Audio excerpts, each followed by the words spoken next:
Queridos irmãos e irmãs, um feliz sábado para vocês. É meu desejo que estejam desfrutando do cuidado de Deus, juntamente com a sua família. Edward Everett Hale, escritor estadunidense, é autor de um pequeno, porém muito significativo poema que diz assim: Eu sou apenas um, mas mesmo assim sou um. Não posso fazer tudo, mas mesmo assim posso fazer algo. E porque não posso fazer tudo, não me recusarei a fazer o algo que posso fazer. Pessoas que assumem responsabilidade e compromisso para realizar algo bom, que assumem uma tarefa e avançam com coragem e determinação, são pessoas especiais e têm um lugar assegurado na história.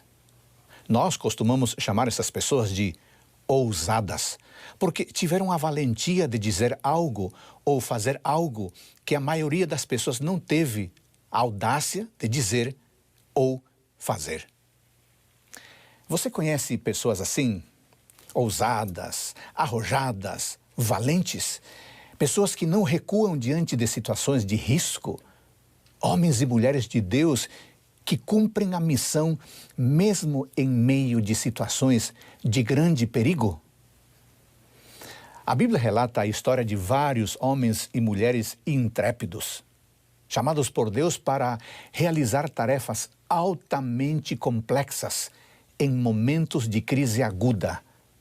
Hoje eu quero refletir na vida de uma dessas pessoas. É o profeta Elias. Elias está entre os mais conhecidos e dramáticos de todos os profetas da Bíblia. Sua biografia é uma das mais coloridas e empolgantes da Bíblia. Seu currículo espiritual inclui o milagre de alimento para a viúva de Sarepta, a ressurreição do filho da viúva de Sarepta, destruição dos chefes do exército de Acasias, abertura do rio Jordão com a sua capa, uma luta constante com sacerdotes idólatras e o evento inesquecível no Monte Carmelo. Adiciona a esse currículo invejável uma espetacular carona ao céu numa carruagem de fogo em meio a um redemoinho e uma aparição com Moisés durante a transfiguração de Cristo, quase 900 anos depois da memorável carona.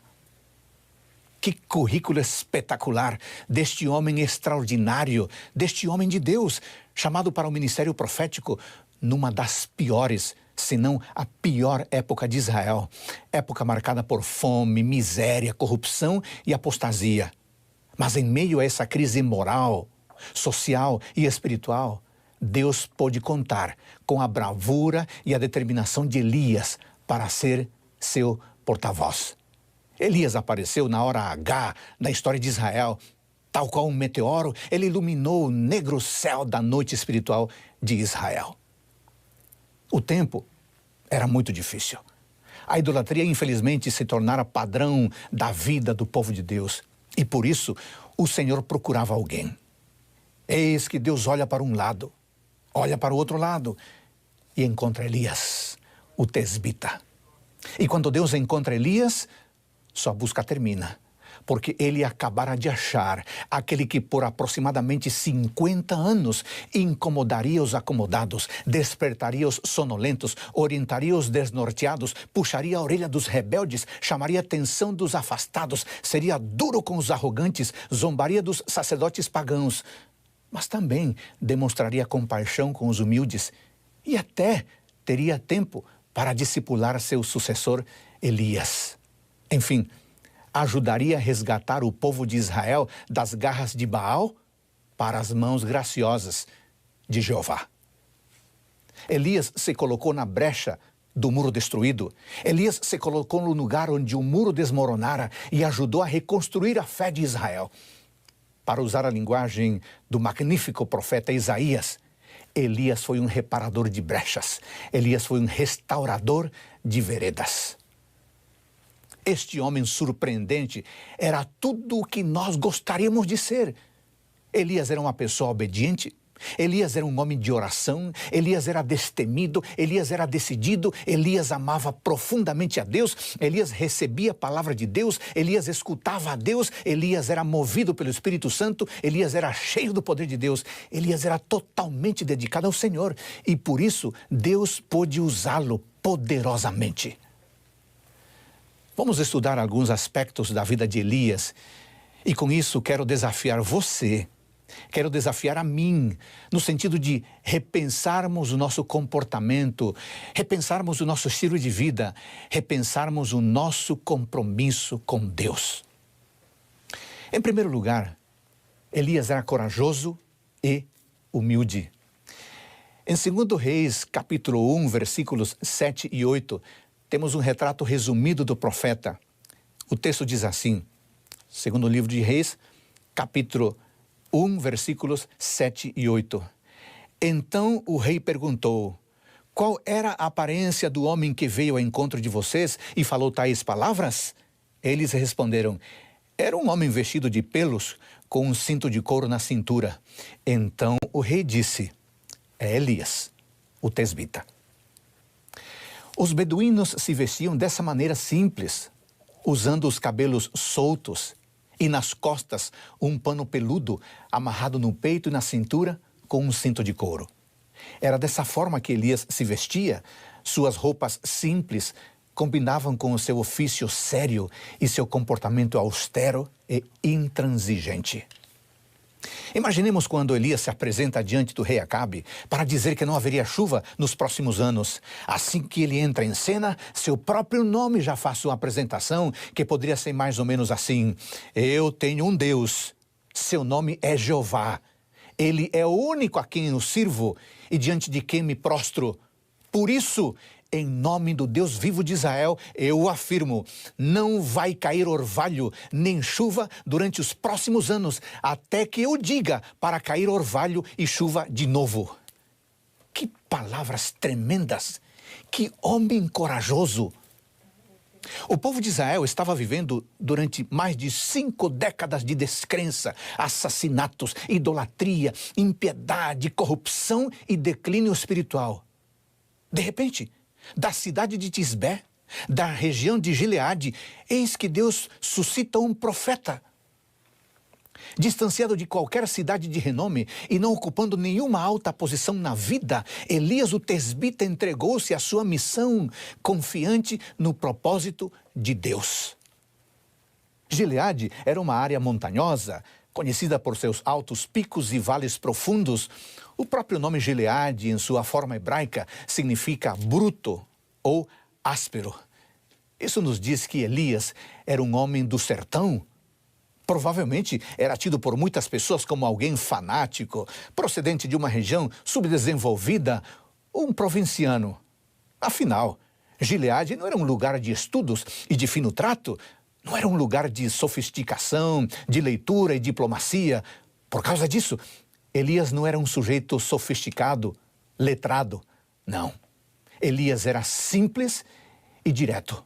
Ele não segue o protocolo, não marca audiência com o rei, não se intimida com os guardas fortemente armados e não faz deferência diante da realeza. Ele simplesmente aparece do nada e dá o seu recado dizendo, pessoal, com Baal ou sem ele, vocês não terão nada de chuva. E sem chuva, vocês não terão colheita. E sem colheita, seu gado vai morrer. E sem o gado, vocês vão morrer. Acabou a festa. Elias entrega a bomba relógio e vai embora. Numa espécie de carreira solo, este homem simples, corajoso e humilde torna-se, nas palavras de Acabe, o perturbador de Israel. Você pode estar pensando, onde está a humildade de Elias? Eu lhe respondo. Elias faz única e estritamente a vontade de Deus. Pessoas orgulhosas e arrogantes agem como bem entendem, enquanto pessoas humildes agem de acordo com a vontade de Deus, pois, espiritualmente falando, sua vida é terra fértil para a germinação da determinação divina. Em Querite e em Sarepta, Deus ensinou a Elias como se vive longe da badalação e da festa. Foi nesses lugares retirados, mediante a disciplina do silêncio e da solidão, que Elias aprendeu a andar humildemente diante de Deus. Humildade é a virtude que nos dá o sentimento de nossa fraqueza e de nossas limitações. Humildade é modéstia. Ser humilde é permitir que a vontade de Deus floresça em nossa vida. Elias viveu assim. Nunca se considerou a cereja do bolo. E, embora corajoso, deixou-se lapidar humildemente ao longo de todo o seu ministério. A vida de Elias nos mostra que Deus não precisa, Deus não depende das nossas riquezas ou de nossos estudos e diplomas para realizar seu trabalho. É claro que o Senhor espera contar com todos os recursos e pessoas possíveis, mas Ele não tem problema nenhum em escolher para executar sua missão homens e mulheres, cujo único diploma e recurso seja saber render-se à sua vontade e que, assim como Isaías dizem, aqui estou eu, envie-me. A vida de Elias nos mostra que Deus não depende de métodos, materiais ou estratégias para o cumprimento de sua missão. O que Deus requer, acima de tudo, é de pessoas disponíveis. Vamos deixar mais claro. Mais do que qualquer coisa ou recursos que possamos lhe entregar, Deus quer que a nossa obediência e a nossa disponibilidade se rendam à sua vontade. Há 2 versos no livro de Tiago que lançam luz sobre outro aspecto importante da vida do profeta Elias. Vamos ler esses 2 textos. Tiago capítulo 5, versículos 17 e 18. Elias era homem semelhante a nós, sujeito aos mesmos sentimentos, e orou com fervor para que não chovesse sobre a terra. E por 3 anos e 6 meses não choveu. Depois orou de novo, e então o céu deu chuva, e a terra produziu os seus frutos. Tiago diz que Elias era homem semelhante a nós, sujeito aos mesmos sentimentos. O que Tiago está sugerindo é que Deus não está procurando astros, nem estrelas, ou influenciadores, e nem gigantes espirituais para usar em sua missão. Deus está procurando pessoas que prontamente obedeçam a sua palavra e o sigam aonde Ele as leve. Observe que nada sabemos sobre Elias, até que ele entra em cena na presença do rei Acabe, em 1 Reis capítulo 17, versículo 1. Até então, Elias era um ilustre desconhecido, um Zé Ninguém. Ele surge do nada, mas esse ilustre desconhecido, esse matuto do interior, foi escolhido a dedo pelo Senhor Deus para fazer sua vontade e levar sua mensagem a uma nação rebelde. Jovem, irmão, irmã, não se sinta inferior por ser uma pessoa simples. Não se sinta inferior por não ter estudo formal. Não se sinta inferior por não saber falar bonito. Não se sinta inferior por não ter personalidade contagiante. Não se sinta inferior por não saber cantar, pregar ou organizar grandes movimentos. Para Deus, o mais importante é a sua disponibilidade para a missão e não o seu diploma ou talentos para a admiração. Para Deus, o mais importante é o desejo de obedecer ao seu chamado e não as técnicas de oratória ou relacionamento para ser aclamado. Falemos um pouco mais da coragem de Elias. Vamos ler agora 1 Reis capítulo 17, versículo 1. 1 Reis capítulo 17, versículo 1. Diz assim: Então Elias, o tesbita, dos moradores de Gileade, disse a Acabe: Tão certo como vive o Senhor desde Israel, a quem eu sirvo, não haverá orvalho nem chuva nos próximos anos, a não ser quando eu disser. O ponto crucial da mensagem de Elias ao rei Acabe era que não haveria orvalho nem chuva até que ele desse uma nova ordem.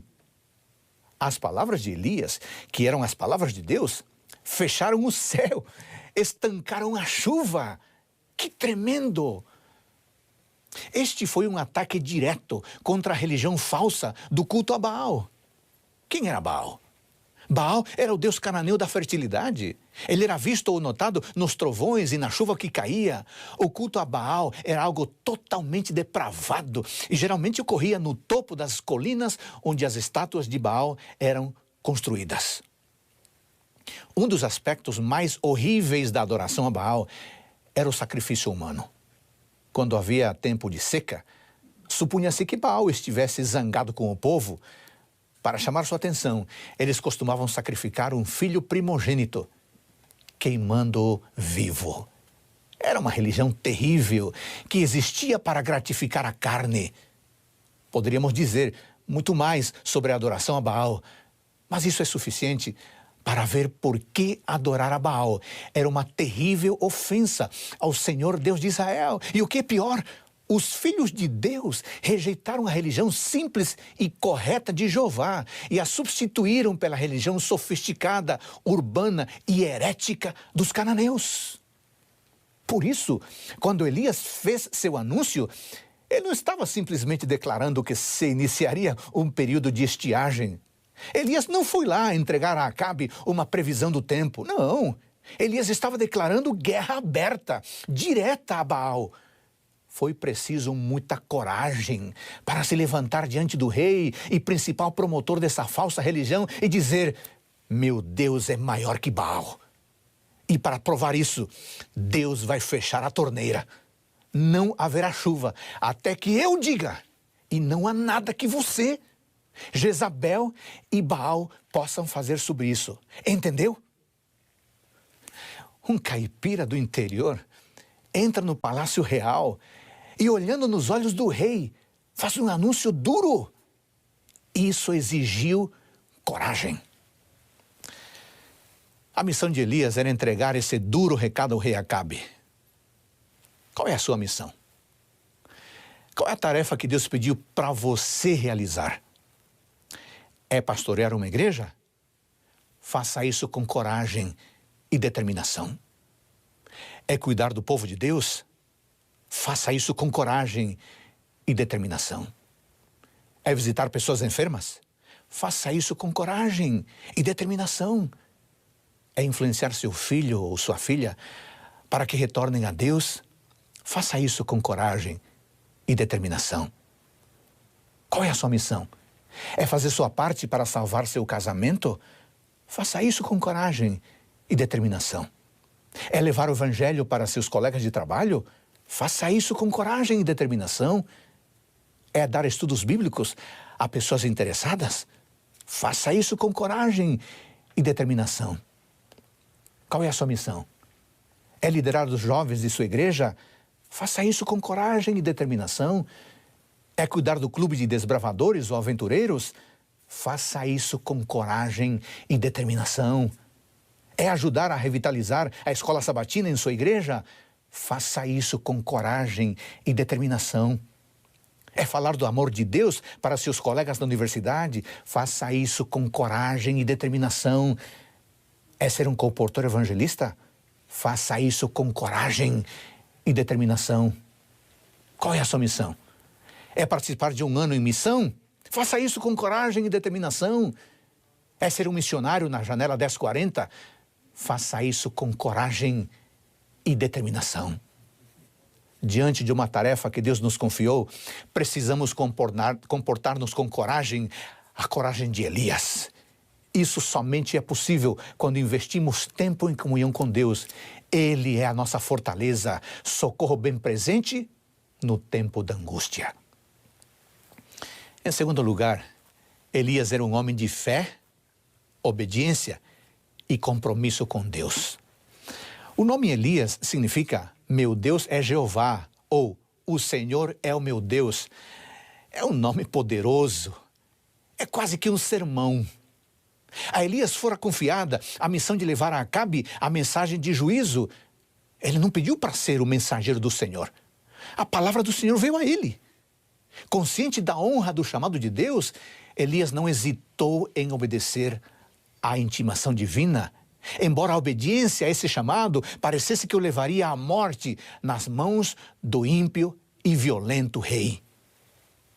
Mas o profeta foi sem demora e viajou dia e noite até chegar a Samaria. Somente uma pessoa comprometida acredita de coração no chamado de Deus. Somente uma pessoa comprometida é capaz de encarar uma missão arriscada. Foi pela fé no inabalável poder da palavra de Deus que Elias apresentou sua mensagem. Se Elias não possuísse explícita confiança no Todo-Poderoso a quem servia, jamais teria aparecido perante Acabe. Em sua viagem para Samaria, Elias passou por correntes de água sem sinal de seca. Ele viu montes cobertos de verde vivo. Ele viu majestosas florestas que não tinham nenhum sinal de seca. Tudo o que ele observou estava coberto de vida, de beleza. O profeta poderia ter duvidado de como secariam essas fontes que jamais cessaram de fluir, ou como esses montes e vales seriam abrasados pela sequidão. Era impossível. Mas ele não deu lugar à incredulidade. Elias escolheu acreditar que Deus humilharia o apóstata Israel e que, mediante juízos, as pessoas seriam levadas ao arrependimento e seriam salvas. O decreto do céu tinha sido pronunciado, a palavra de Deus não poderia falhar. E com o perigo da própria vida, Elias cumpriu destemidamente sua missão para ser instrumento de salvação. Como um raio partindo de um céu claro, a mensagem de juízo iminente caiu sobre os ouvidos do ímpio rei. Mas antes que Acabe pudesse recobrar-se de seu espanto ou arquitetar uma resposta, Elias desapareceu tão repentinamente como havia chegado, sem esperar testemunhar os efeitos de sua mensagem, sem aguardar os aplausos ou olhares de espanto. A obediência e compromisso de Elias me lembram, sabe quem? A obediência e compromisso da rainha Esther. Chega de tranquilidade, disse Esther. Eu não posso ficar aqui parada enquanto meu povo perece. Está na hora de dizer que eu também sou judia. Está na hora de dizer que eu também adoro o Deus vivo. Está na hora de defender o meu povo. Está na hora de tomar uma decisão. Uma Esther atual, uma Esther jovem de nossos dias, uma Esther comprometida, talvez pensaria e diria o seguinte: está na hora de mostrar que eu sou cristã de verdade. Está na hora de mostrar minha identidade adventista do sétimo dia. Está na hora de mostrar que não bebo certas coisas, que não me alimento de certas coisas, que não frequento certos lugares, que não me visto de certas formas, porque isso vai contra os princípios da palavra do meu Deus. Está na hora de dizer que não fumo, que não uso drogas, porque meu corpo é templo do Espírito Santo. Está na hora de dizer em alto e bom som que não assisto a alguns filmes, porque eu faço a vontade de Deus. Está na hora de mostrar que meu namoro não é vulgar e atrevido como o de todo mundo, porque sou filho de Deus. Está na hora de aproveitar todas as oportunidades possíveis para falar do amor de Deus. Está na hora de proclamar as mensagens dos 3 anjos. Está na hora de permitir que o Espírito Santo faça um reavivamento e reforme minha vida. Está na hora de ser um autêntico discípulo de Jesus Cristo. Está na hora de viver em santidade. Está na hora de mostrar que meu comportamento é diferente, porque tenho uma identidade, tenho um compromisso. Sou filha, sou filho de Deus, sou cristão, sou adventista do sétimo dia. Esse é o compromisso que vem do Senhor. Esse é o compromisso que se instala em nossa mente e em nosso coração. Eu chamo sua atenção para outro aspecto presente em 1 Reis capítulo 17, versículo 1, e eu quero ler novamente. Então Elias o tesbita, dos moradores de Gileade, disse a Acabe: tão certo como vive o Senhor, Deus de Israel, a quem eu sirvo, não haverá orvalho nem chuva nos próximos anos, a não ser quando eu disser. Eu estou lendo aqui a Bíblia Nova Almeida atualizada, e que diz: a quem eu sirvo, uma frase. A Almeida Revista Atualizada usa a expressão perante cuja face estou. Com essas palavras, a quem eu sirvo, ou perante cuja face estou, Elias se apresenta ao rei ímpio como servo e embaixador de Jeová, o Rei dos Reis, e é com essa autoridade que anuncia a punição iminente. Imagine, Elias estava em pé na presença do rei de Israel. Estava parado na presença de um dos homens mais poderosos de seu tempo. No entanto, Elias foi capaz de ver além de todas as armadilhas da sala do trono de Israel. Elias sabia que ele estava em pé na presença de Deus. Ele sabia que não havia necessidade de tentar agradar a Acabe, não havia necessidade de vender sua mensagem com suavidade e torná-la mais agradável, mais palatável, mais diluída, mais pós-moderna. Havia apenas uma pessoa a quem ele precisava agradar e seu nome era Jeová. Essa é a percepção que todos precisamos alcançar em nossa vida. Viver constantemente com a noção que servimos a Deus, que estamos perante a face de Deus. Enquanto não sentirmos isso, nada será plenamente verdadeiro em nossa vida. E quando alcançarmos isso, então teremos alcançado a plenitude da vida. Elias era um homem em missão. Ele desejava nada menos do que realizar a vontade de Deus, porque era diante dele que ele estava. Era ele a quem ele servia.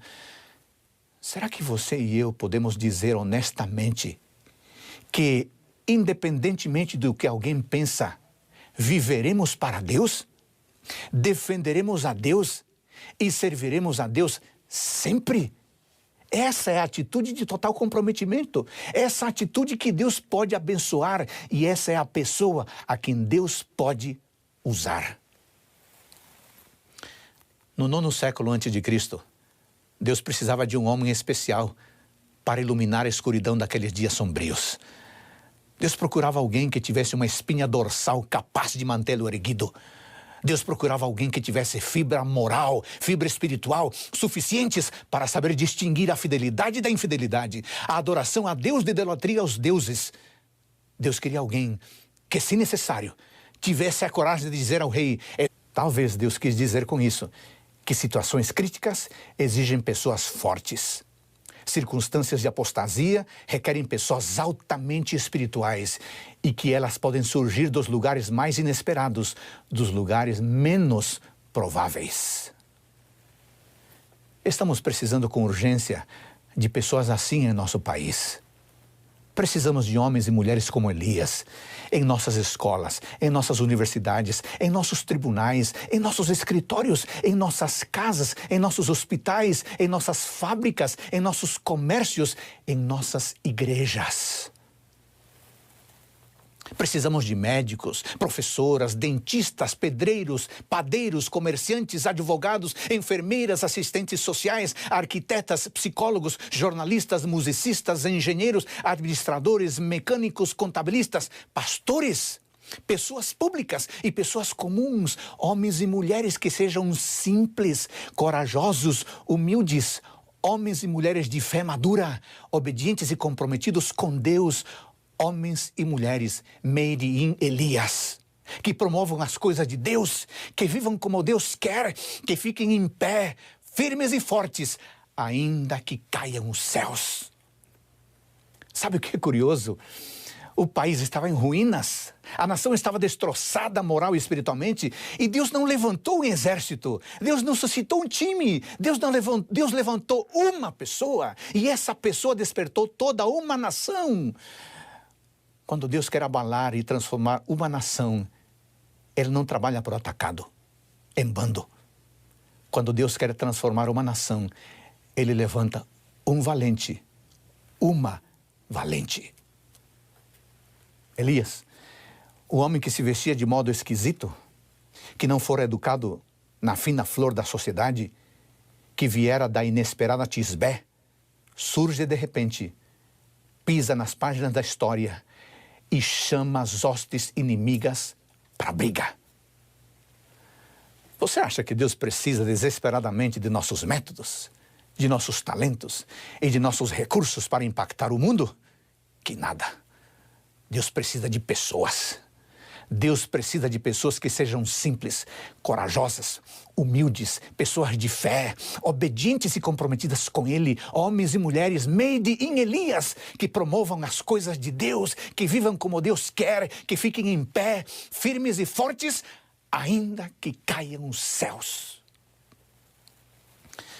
O ministério de Elias é a prova viva do que Deus é capaz de fazer com alguém que se entrega completamente a Ele. Deus tomou um ilustre desconhecido vindo do fim do mundo e o tornou uma poderosa arma contra o mal num dos períodos mais decadentes da história de Israel. O ministério de Elias é um exemplo do que uma pessoa que obedece a Deus pode realizar. Além disso, é um exemplo de como a fé pública de uma pessoa torna-se o elemento catalisador e leva outros a ter a ousadia de também demonstrar publicamente a confiança em Deus. Irmãos e irmãs, em tempos de medo, Deus busca pessoas corajosas. Em tempos de uma sociedade independente e orgulhosa, Deus busca pessoas dependentes e humildes. Em tempos de descrença, Deus busca pessoas de fé. Em tempos de desmando e transgressão, Deus busca pessoas obedientes a Ele. Em tempos de negligência e omissão, Deus busca pessoas de compromisso. Ellen White diz que a história está se repetindo. O mundo hoje tem seus Acabes e suas Jezabéis. O presente século é tão verdadeiramente um século de idolatria como aquele em que Elias viveu. Pode não haver nenhum altar externamente visível, pode não haver nenhuma imagem aos nossos olhos, contudo, milhares estão seguindo após os deuses deste mundo, riquezas, famas, prazeres e as agradáveis fábulas que permitem ao ser humano seguir as inclinações do coração não regenerado. Multidões têm uma errônea concepção de Deus e seus atributos e estão servindo a um falso Deus tão verdadeiramente como estavam os adoradores de Baal. Muitos, mesmo entre os que se declaram cristãos, têm se aliado com influências que são inalteravelmente opostas a Deus e sua verdade. Assim, são levados a se afastarem do divino e a exaltarem o humano. O que é necessário? O que precisamos? A resposta está em Malaquias. Malaquias capítulo 4, versículos 5 e 6. Malaquias 4, 5 e 6. Eis que eu lhes enviarei o profeta Elias, antes que venha o grande e terrível dia do Senhor. Ele converterá o coração dos pais aos seus filhos e o coração dos filhos aos seus pais, para que eu não venha e castigue a terra com maldição. Antes do primeiro advento de Cristo, este Elias foi João Batista. Mas antes da segunda vinda de Cristo, uma obra semelhante será feita por aqueles que pregam as 3 mensagens angélicas ao mundo.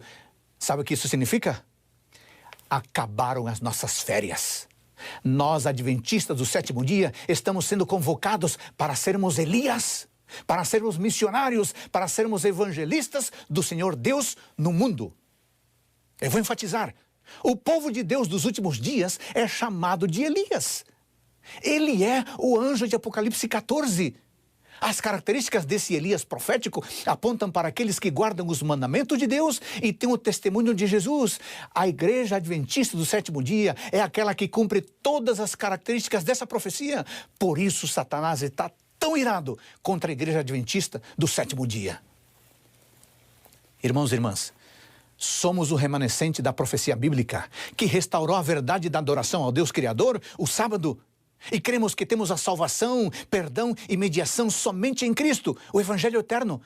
Deus conclama esse povo para apresentar essa mensagem, restaurando a verdade em todo o mundo, para testemunho em todas as nações, preparando o povo para a vinda do Senhor. O cenário está sendo preparado. O apóstolo Paulo faz um apelo forte em Romanos capítulo 13, versículo 11. Romanos capítulo 13, versículo 11. Nesse texto, ele diz: e digo isto, a vocês que conhecem o tempo, já é hora de despertarem do sono, porque a nossa salvação está agora mais perto do que quando no princípio cremos. Em 2 Reis, capítulo 2, versículo 14, Eliseu pergunta: onde está o Senhor, Deus de Elias? A pergunta hoje deveria ser: onde estão os Elias do Senhor? Menina, está você disposta a ser o Elias do século 21? Garoto, está você disposto a ser o Elias do século 21?